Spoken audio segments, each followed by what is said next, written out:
সোহান ভাই, জি যে কথাটায় আসছিলাম, আজকে যে সংসদে আন্দোলিক পার্থর সাথে যে কথা কাটাকাটি বাকবিতর্কতা হলো হাসনাত আবদুল্লাহকে নিয়ে, ৭২-এর সংবিধানকে নিয়ে, এটাকে আপনি আসলে আপনি একজন সাধারণ নাগরিক হিসাবে আপনি এটাকে কিভাবে দেখতেছেন? এই বিষয়টাকে যদি বলতেন একটু। আমাদের কেন ওয়ার্ল্ড ফেসবুক পেজের পক্ষ থেকে এটা প্রচার করব।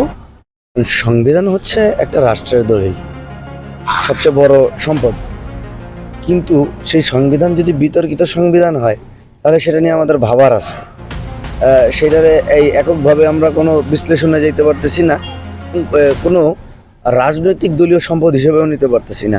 যেমন ৭২-এর দলিল, ৭২-এর সংবিধানের ব্যাপারটা কিন্তু কোনো রাজনৈতিক দল তাদের একান্তই ব্যক্তিগতভাবে নেওয়ার চেষ্টা করছে, আবার কোনো রাজনৈতিক দল এটার বিরুদ্ধে আছে। তো এটাকে আপনি কিভাবে দেখেন?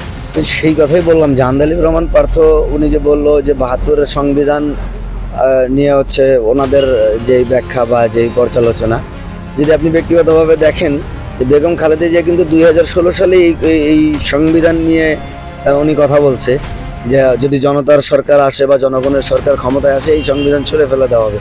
তো আজকে আন্দালিব রহমান পার্থ উনি বললো যে ৭২-এর সংবিধান নিয়ে যাদের গাত্র দেওয়া হয় তারা দেশবিরোধী। তাহলে আমার কথা হচ্ছে যে তাহলে কি উনি ইনডিরেক্টলি কোনোভাবে বলতে চাইলো যে বেগম খালেদা জিয়া দেশ বিরোধী, যিনি সংগ্রাম করলো, যিনি অন্যায়ের বিরুদ্ধে কথা বললো, যাকে আমরা একজন প্রতিবাদী নেত্রী হিসাবে জানি। তাহলে আন্দালিব রহমানের কথার যে ব্যাখ্যাটা, এটা কি সাংঘর্ষিক হলো না? আবার আপনি যদি ওই দিকটাতেও দেখেন যে হাসনাত আবদুল্লাহ তো সেই রেফারেন্সটাই টানলো, তাহলে আপনি ৭২-এর সংবিধান নিয়ে কথা বলতেছেন।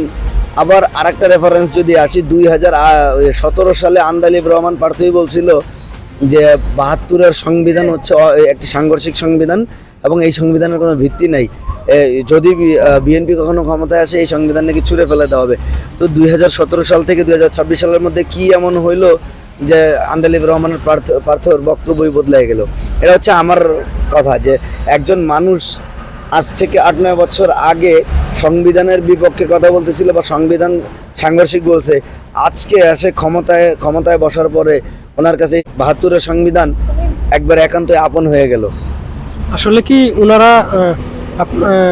এটা কি এরকম হতে পারে যে উনি আসলে সংবিধানের পুরো অংশটাই পরে দেখেননি? এরকম কি হতে পারে যেটা উনি জানতেন না?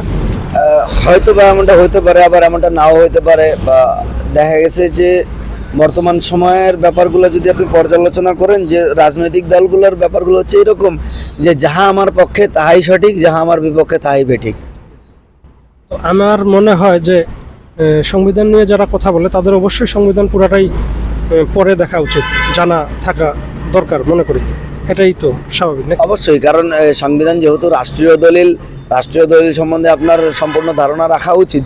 যেহেতু আপনি একজন সংসদ সদস্যটা জায়গার আপনি দায়িত্বে আছেন, আপনার অবশ্যই এই রাষ্ট্রের সংবিধান সম্পর্কে জানা থাকা উচিত। তো দর্শক, আপনারা অবশ্যই এই বিষয়ে কমেন্টের মাধ্যমে জানিয়ে দেবেন আসলেই এটা ঠিক হয়েছে কিনা। তো সবাই ভালো থাকেন, আল্লাহ হাফেজ।